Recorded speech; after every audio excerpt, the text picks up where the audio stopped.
नमस्कार प्यारे अभ्यर्थियों, स्वागत है आपका फिर एक ऑनलाइन क्लास में। जो भी विद्यार्थी फोर्थ ग्रेड अभ्यर्थी राजस्थान चतुर्थ श्रेणी के एग्जाम देने वाला है, उनके लिए हम इस क्लास में राजस्थान जीके के अभ्यर्थियों 120 प्लस क्वेश्चनों पर बात करने वाले हैं।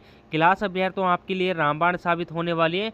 19 अभ्यर्थियों 19 से 21 सितंबर का आपका एग्जाम होने वाला है। टाइम आपके पास अभ्यर्थियों इतना बचा है कि आप नया कुछ नहीं पढ़ से, अब आपको जो रिवीजन करना है, ज़्यादा से ज़्यादा एमसीक्यूज निकालने हैं, मॉक टेस्ट देने, तब अभ्यर्थियों आपका सिलेक्शन 100% होने वाला है। और जिस विद्यार्थी ने राजस्थान जीके को कंप्लीट कर लिया, राजस्थान जीके का अभ्यर्थियों इस पेपर में जो वेटेज रहने वाला है वो सबसे ज़्यादा रहने वाला है। 70% अभ्यर्थियों आपका एग्जाम अभ्यर्थियों राजस्थान जीके से बनने वाला है। राजस्थान जीके अभ्यर्थियों इस पेपर में आने वाली है। तो जिस बच्चे ने राजस्थान जीके पर कमांड कर लिया, उसका सिलेक्शन अभ्यर्थियों 100% होने वाला है।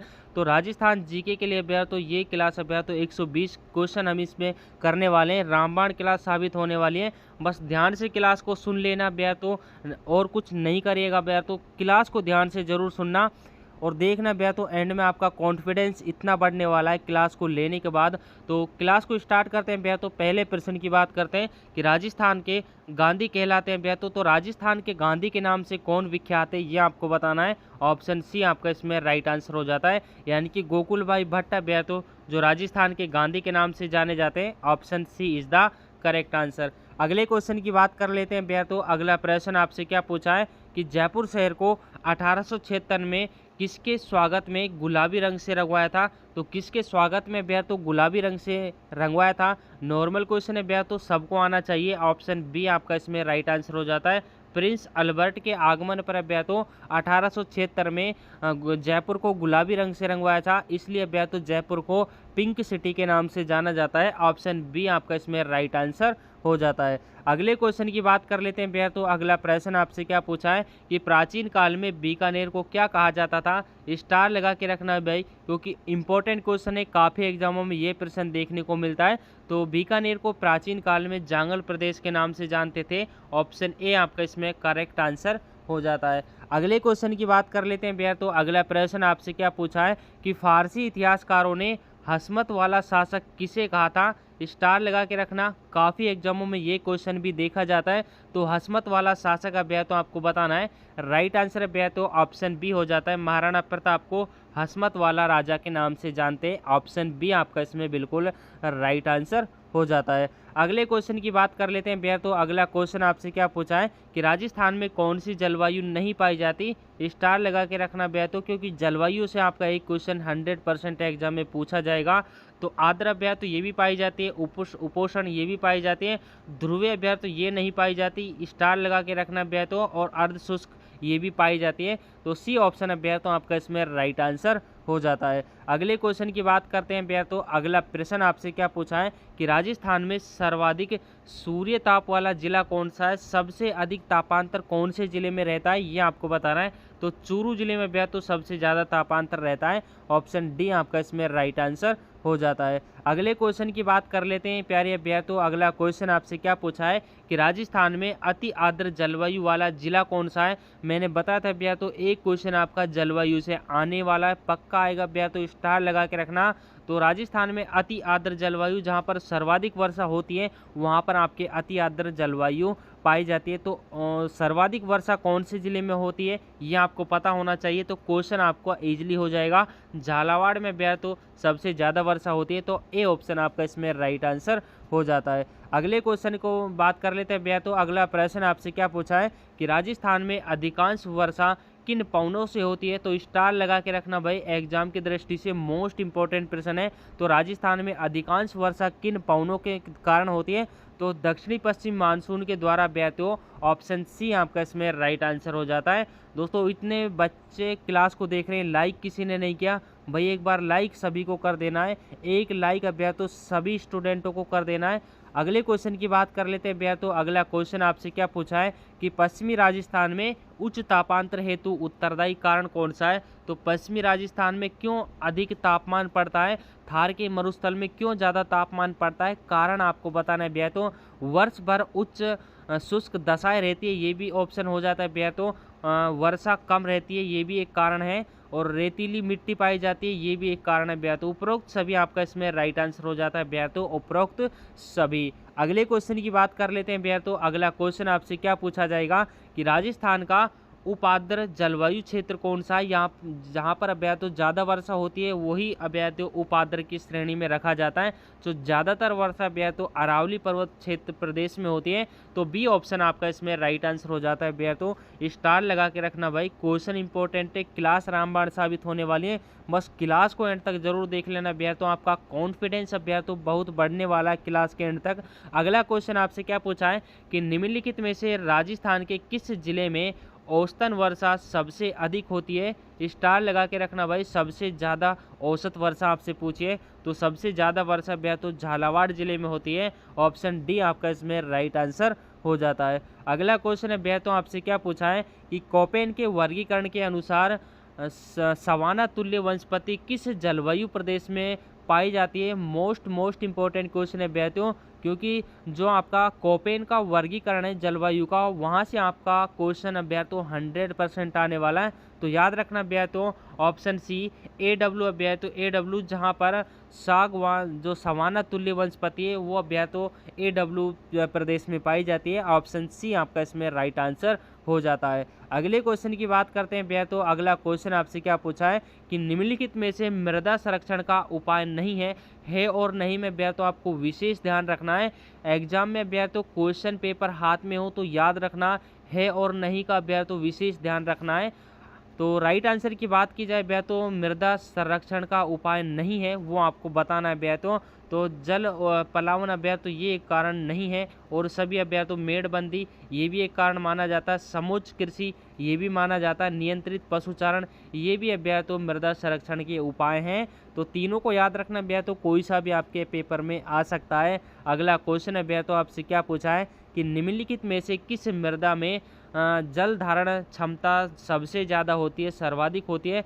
तो सबसे ज़्यादा जल धारण करने की क्षमता भैया तो ऑप्शन डी काली मृदा में पाई जाती है। ये भैया तो चिकनी मृदा होती है, जहाँ पर भैया तो पानी ग्रहण करने की यानी कि पानी को ज़्यादा समय तक रोकने की क्षमता होती है। ऑप्शन डी आपका इसमें राइट आंसर हो जाता है। अगले क्वेश्चन की बात कर लेते हैं भैया तो कि राजस्थान काश्तकारी अधिनियम कब लागू किया गया था। स्टार लगा के रखना भाई क्वेश्चन के अंदर। तो काश्तकारी अधिनियम भैया तो आपसे पूछा है तो ऑप्शन डी भैया तो 1955 में काश्तकारी अधिनियम लागू किया गया था।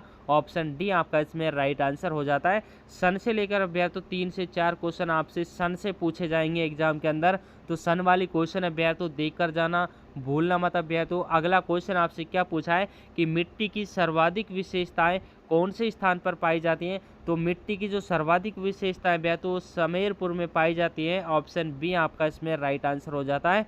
स्टार लगा के रखना भाई। अगला क्वेश्चन आपसे क्या पूछा है कि राजस्थान में मृदा की उर्वरकता किस ओर बढ़ती है। तो राजस्थान में जो मृदा की उर्वरकता है वो भैया तो किस ओर बढ़ती है, पश्चिम से पूर्व की ओर चलने पर, यानी कि भैया तो पश्चिम दिशा से पूर्व की ओर चलने पर, इस तरह से भैया तो पूर्व की ओर चलने पर मिट्टी की उर्वरकता बढ़ती है, क्योंकि यहाँ पर आपका रेगिस्तान है और इस तरफ आपकी जो उपजाऊ भूमि है भैया तो वो बढ़ती जाती है। तो भैया तो ए ऑप्शन आपका इसमें राइट आंसर हो जाता है। पश्चिम से पूर्व की ओर चलने पर मिट्टी की उर्वरकता बढ़ती है। ऐसे ही क्वेश्चन है भैया तो आपके कई एग्जाम में पूछे जाने वाले।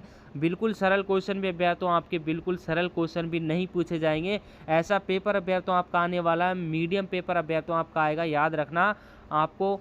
अगला क्वेश्चन आपसे क्या पूछा है कि मृदा स्वास्थ्य कार्ड योजना का शुभारंभ राजस्थान में कहां से किया गया था। स्टार लगा के रखना भाई। राइट आंसर भैया तो ऑप्शन डी हो जाता है। सूरतगढ़ से भैया तो इसका शुभारंभ हुआ था। हर तरह के क्वेश्चन है भैया तो जो इंपॉर्टेंट है मृदा से वो क्वेश्चन इस क्लास में सारे ऐड किए हैं।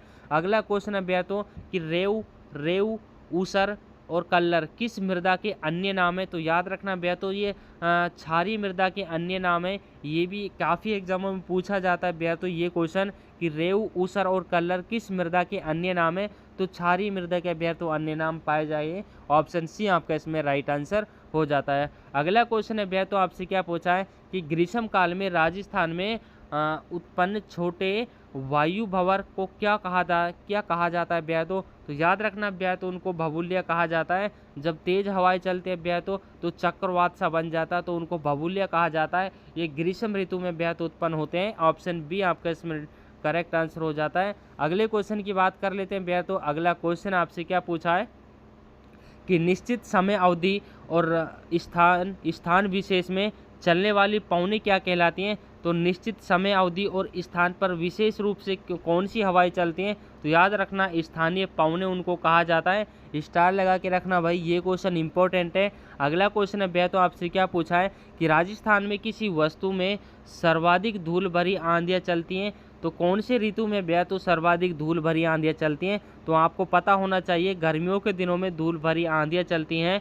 ऑप्शन डी आपका इसमें राइट आंसर हो जाता है। अगले क्वेश्चन की बात करते हैं भैया। तो अगला प्रश्न आपसे क्या पूछा है कि राजस्थान में अरब सागरीय मानसून का प्रवेश द्वार कौन से जिले में और कहां से किया होता है भैया? तो याद रखना बांसवाड़ा जिले से भैया तो ये होता है। ऑप्शन डी भैया तो आपका इसमें राइट आंसर हो जाता है। अगले क्वेश्चन की बात कर लेते हैं भैया। तो अगला क्वेश्चन आपसे क्या पूछा है कि राजस्थान में सर्वाधिक आर्द्रता या नमी वाला मानसून की कौन सी शाखा है? तो याद रखना भैया, तो ऑप्शन ए अरब सागरीय जो शाखा है वो राजस्थान में सर्वाधिक आर्द्रता या नमी वाली शाखा मानी जाती है। ऑप्शन ए आपका इसमें राइट आंसर हो जाता है। बात कर लेते हैं भैया तो अगले प्रश्न की। अगला प्रश्न भैया तो आपसे क्या पूछा है कि निम्नलिखित में से किस नदी का प्रवाह क्षेत्र केवल राजस्थान में है? तो कौन सी नदी का प्रवाह क्षेत्र केवल राजस्थान में रहा है?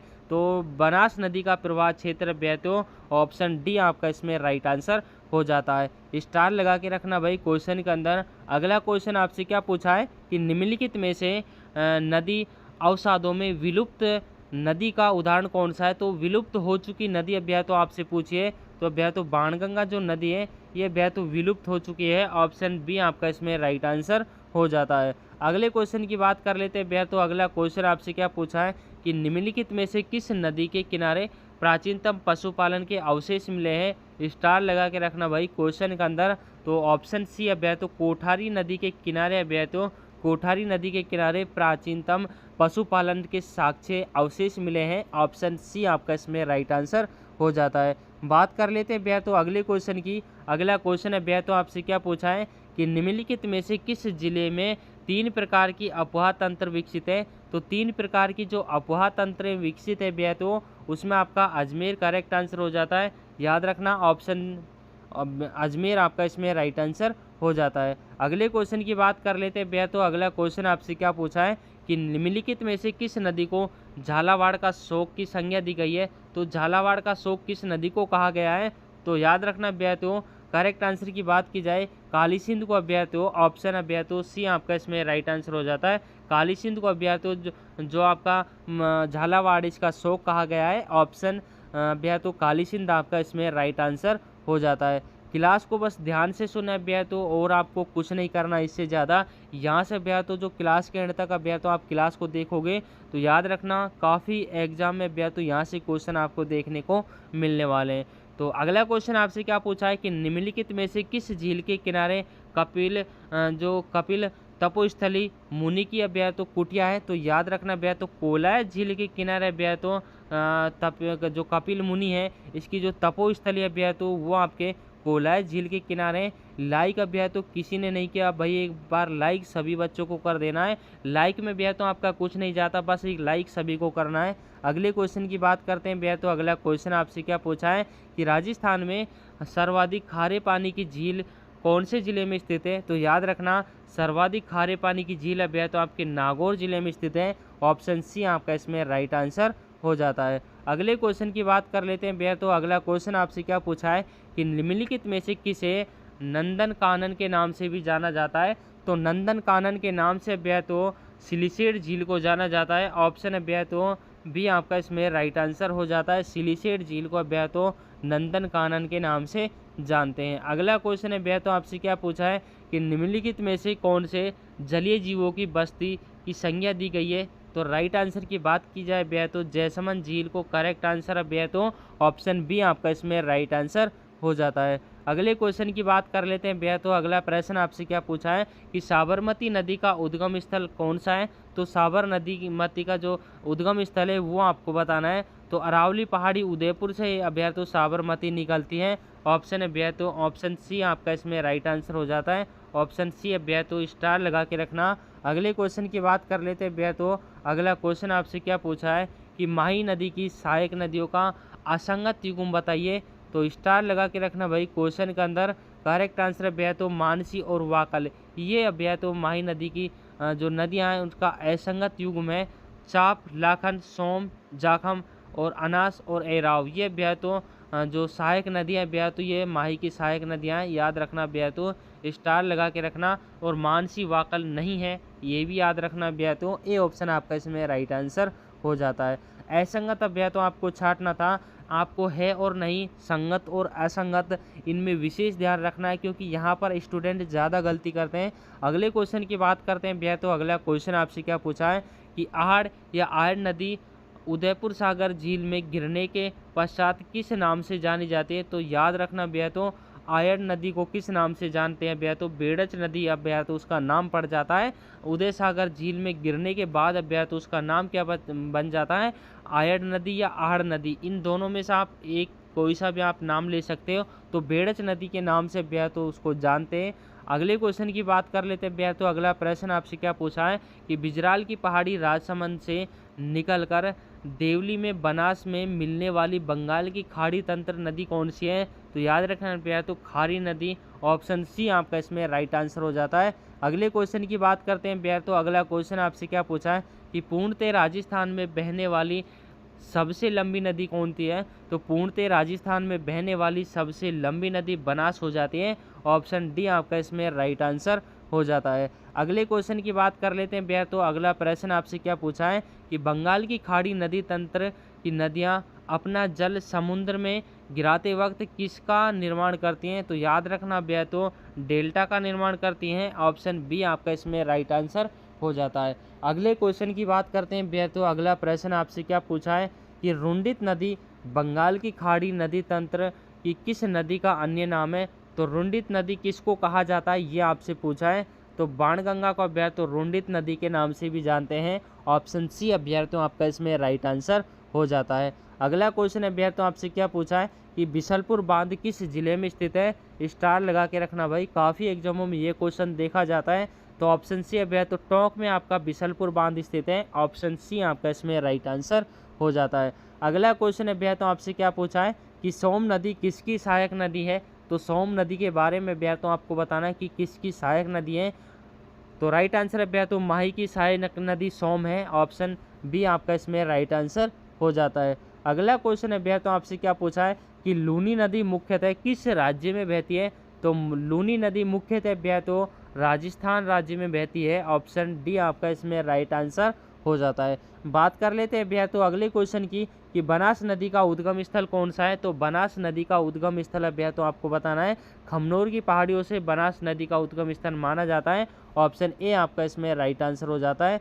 अगले क्वेश्चन है भैया तो आपकी स्क्रीन के सामने कि घग्गर नदी जब उफान पर बहती है तो इसका पानी कहाँ तक पहुँचता है। स्टार लगा के रखना भाई क्योंकि पाकिस्तान तक इसका पानी चला जाता है। फोर्ट अभ्यास अभ्यास तो जो पाकिस्तान में ये जगह है जहाँ तक अभ्यास तो घग्गर नदी का जल जाता था। ऑप्शन डी आपका इसमें राइट आंसर हो जाता है। अगला क्वेश्चन अभ्यास तो आपसे क्या पूछा है कि कौन सी नदी राजस्थान में दक्षिण से प्रवेश करके पुनः दक्षिण की ओर निकल जाती है। यानी कि अभ्यास तो इस तरह से प्रवेश करती है और इस तरह से निकल जाती है और अभ्यास तो कर्क रेखा को ये राजस्थान में 2 बार पार करती है। तो वो नदी कौन सी है, वो नदी अभ्यास तो आपके माही कहलाती है। ऑप्शन सी अभ्यास तो आपका इसमें राइट आंसर हो जाता है। अगला क्वेश्चन अभ्यास तो आपसे क्या पूछा है कि निम्नलिखित में से चंबल नदी की सहायक नदी है वो कौन सी है। तो पार्वती अभ्यास तो पार्वती नदी जो चंबल नदी की सहायक नदी मानी जाती है। ए ऑप्शन आपका इसमें राइट आंसर हो जाता है। अगला क्वेश्चन अभ्यास तो आपसे क्या पूछा है कि संगमरमर अभ्यास के बाहरे दरवाजे यानी कि बाहरे दरी के कौन सी झील पर स्थित है। तो कौन सी झील पर अभ्यास तो आपकी बारह दरी स्थित है। तो अभ्यास तो अनासागर झील पर अभ्यास तो आपके 12 दरी स्थित है जो अभ्यास तो संगमरमर से बनी हुई है। ऑप्शन ए आपका इसमें राइट आंसर हो जाता है। अगला क्वेश्चन अभ्यास तो आपसे क्या पूछा है कि बीकानेर में प्रवाहित होने वाली नदी कौन सी है। तो बीकानेर में भैया तो कौन सी नदी प्रवाहित होती है? ऑप्शन है भैया तो डी आपका इसमें राइट आंसर हो जाता है, यानी कि उपरोक्त में से कोई नहीं। काकरनेर, रूपनगढ़, घग्गर, इनमें से भैया तो कोई सी नहीं जाती, क्योंकि बीकानेर में भैया तो आपका जो बीकानेर जिला है, बीकानेर जिला भैया तो यहाँ पर आपका एक भी नदी है भैया तो नदी तंत्र नहीं बहता भैया तो, एक भी नदी वहाँ पर नहीं पाई जाती। तो उपरोक्त सभी भैया तो कोई भी नदी वहाँ पर नहीं बहती। अगले क्वेश्चन की बात कर लेते हैं भैया तो अगला क्वेश्चन आपसे क्या पूछा है कि बालसमंद झील का निर्माण किसने करवाया था? स्टार लगा के रखना भाई। बालसमंद झील का निर्माण आपसे पूछा जाए तो बालक राव ने भैया तो बालक राव के द्वारा बालसमंद झील का निर्माण करवाया गया था। ऑप्शन सी आपका इसमें राइट आंसर हो जाता है। अगले क्वेश्चन की बात करते हैं भैया तो अगला प्रश्न आपसे क्या पूछा है कि निम्नलिखित में से कौन सी झील खारे पानी से संबंधित है? तो कौन सी झील है भैया तो खारे पानी से संबंधित है? कावोद झील, गजनेर झील, कनक सागर झील या भैया तो आपकी कोला झील? तो कावोद झील है भैया तो आपकी खारे पानी की झील मानी जाती है। ऑप्शन ए आपका इसमें राइट आंसर हो जाता है। अगला क्वेश्चन है भैया तो आपसे क्या पूछा है, स्टार लगा के रखना कि अर्जुन की गंगा किस नदी को कहा जाता है? तो अर्जुन की गंगा भैया तो आपको बताने की किस नदी को कहा जाता है? बनास, चंबल, लूणी या आपके बाणगंगा? तो आपकी जो बाणगंगा नदी है इसको अर्जुन की गंगा के नाम से जानते हैं।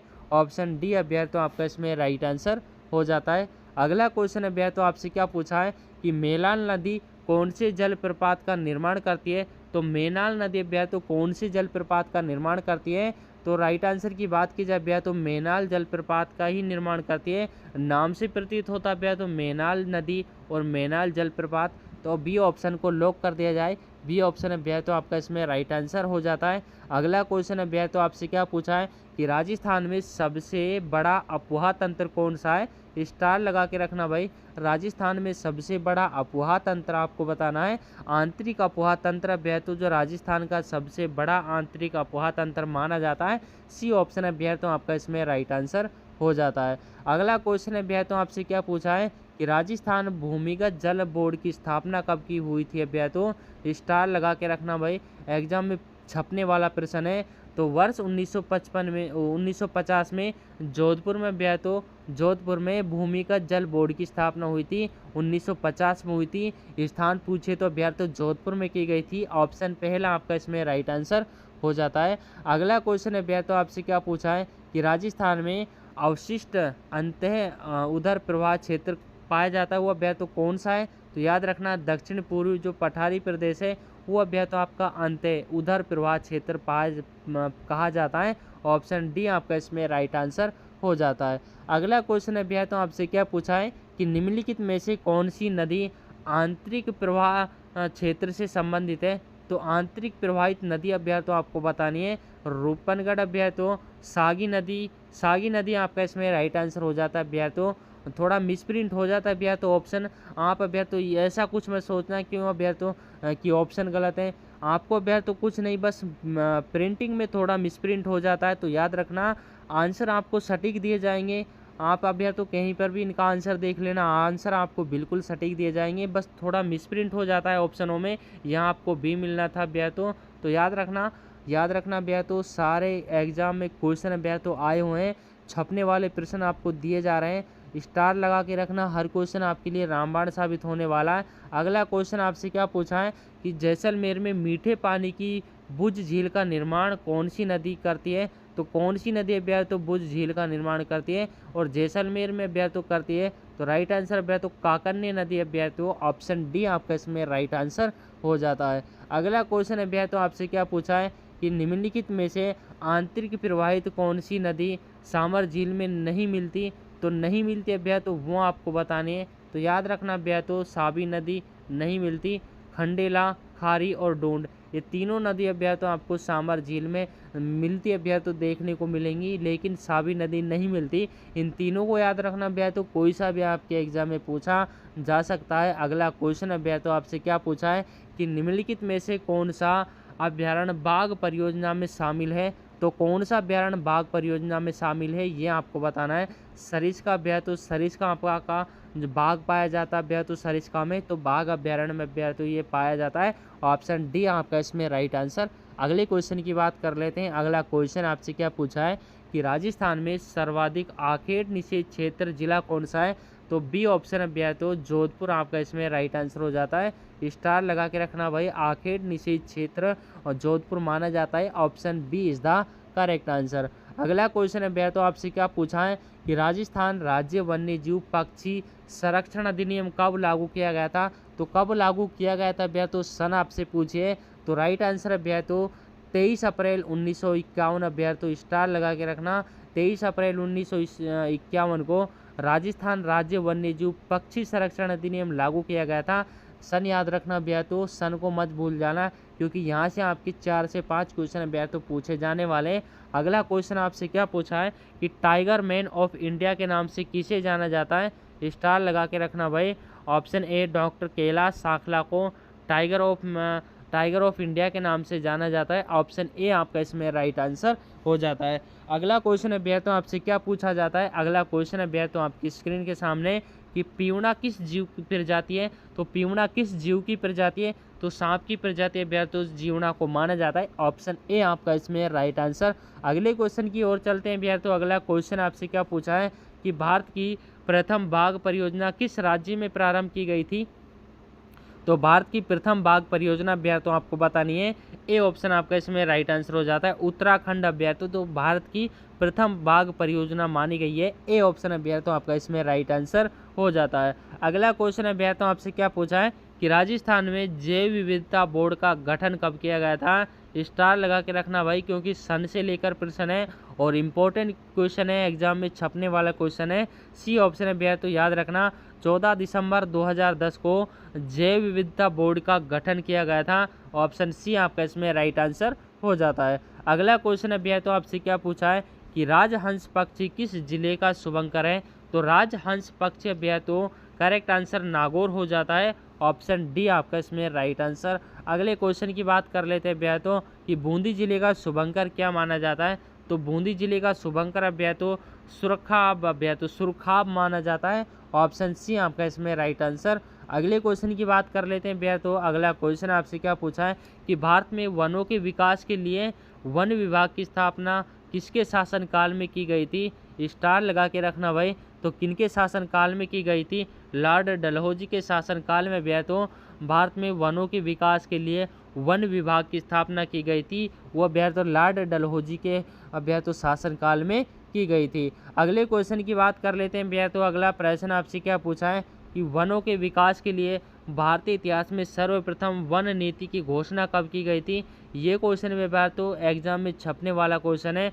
तो राइट आंसर है भैया तो 1884 में भारतीय इतिहास में पहली बार वन नीति की घोषणा हुई थी भैया तो बी ऑप्शन आपका इसमें राइट आंसर हो जाता है। अगले क्वेश्चन की बात कर लेते हैं भैया तो अगला प्रश्न आपसे क्या पूछा है कि राजस्थान में सर्वप्रथम किस रियासत में वनों के विकास के लिए नीति बनाई गई थी। तो राजस्थान में सबसे पहले जोधपुर रियासत में, याद रखना स्टार लगा के रखना, जोधपुर रियासत में सबसे पहले वनों के विकास के लिए नीति बनाई गई थी। ऑप्शन सी आपका इसमें राइट आंसर हो जाता है। अगला क्वेश्चन है भैया तो आपकी स्क्रीन के सामने कि प्रथम वन संरक्षण कानून कब लागू किया गया था। तो कब लागू हुआ था भैया तो 1927 में।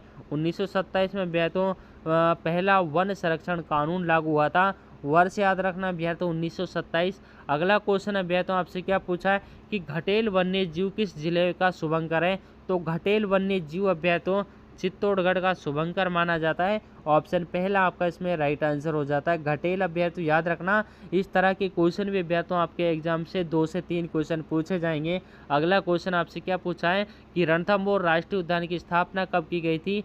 ये क्वेश्चन भी अभ्या तो मोस्ट इंपॉर्टेंट है। राइट आंसर अभ्या तो बी हो जाता है। वर्ष 1955 में रणथंभौर राष्ट्रीय उद्यान की स्थापना की गई थी। Option B is the right answer. अगला क्वेश्चन है भैया तो आपसे क्या पूछा है कि राजस्थान में कितने आखेट निषेध क्षेत्र हैं। तो राजस्थान में भैया तो 33 भैया तो राजस्थान में 33 आखेट निषेध क्षेत्र हैं। ऑप्शन सी आपका इसमें राइट आंसर हो जाता है।